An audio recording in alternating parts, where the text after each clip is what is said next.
நான் சட்டமன்றத்தினுடைய கதவை சாத்தி உன்னுடைய உரிமையை பறிப்பேன் என்று ஒரு முதலமைச்சர் சொல்லுகிற பொழுது என்ன அதை பத்தி சொல்ல என்ன அவர் சொன்னதான் சொல்றாரு. முதலமைச்சர் என்ன சொன்னார் சார்? பேச்சுவாக்கில் சொல்றது வேற சார், இதுக்கு அதுக்கு சம்பந்தமே கிடையாது சார். இது குற்றமாகவே வராது சார், பேச்சுவாக்கில் சொல்ற வார்த்தைகள். இந்த ஆட்சியில் வெள்ளைக்காரன் ஆட்சியில் கூட பேசுறதுக்கு கொஞ்சம் உரிமை இருந்துச்சு. விஜய் ஆட்சியில் பேச்சுரிமை என்பது முழுக்க முழுக்க பறிக்கப்பட்டு விட்டது. அவங்கள விமர்சனம் பண்ணி ஏதாச்சும் பேசினா அடுத்த நிமிடம் எந்த கேஸ் அவன் மாட்டுவான் போடுவோம் அப்படிங்கிற கண்ணோட்டத்திலே தான் இந்த அரசு இன்றைக்கு செயல்பட்டு கொண்டிருக்கிறது.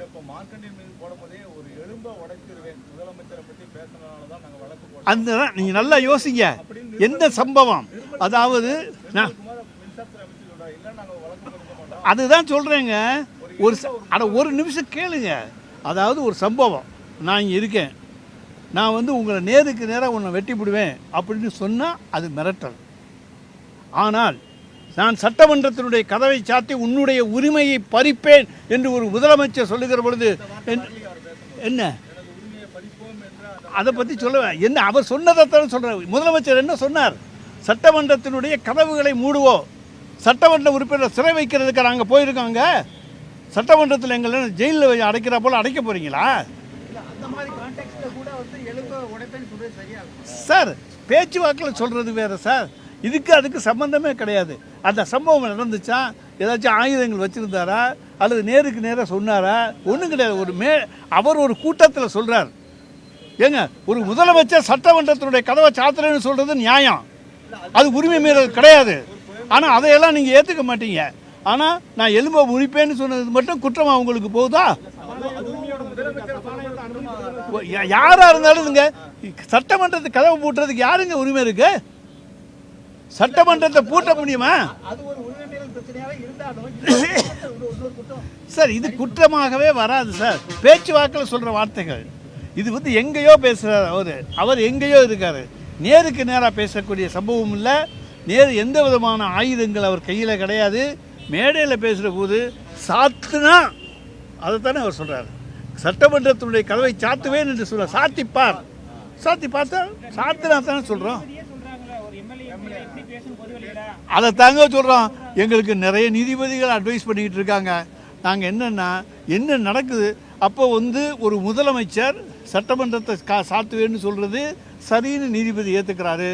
ஆனால் அதே நீதிபதி சட்டமன்றத்தில் எம்எல்ஏ எப்படி நடந்துக்கணும்னு இப்போ இன்றைக்கி பாடம் படிச்சுக்கிட்டு இருக்காங்க. இன்றைக்கி அவங்களுக்கு நிர்மல்குமார் மூலமாக கொடுக்கப்படுகிற அழுத்தங்கள் என்பது ஒரு காலத்தில் நிச்சயமாக வெளியே வரும். வெளியே கொண்டு அன்றைக்கு சொல்லுகிறேன் உங்களுக்கு. ஆமாம், நிச்சயமாக டிஎஸ்பியை வச்சு அழுத்தம் கொடுத்துருக்காங்க.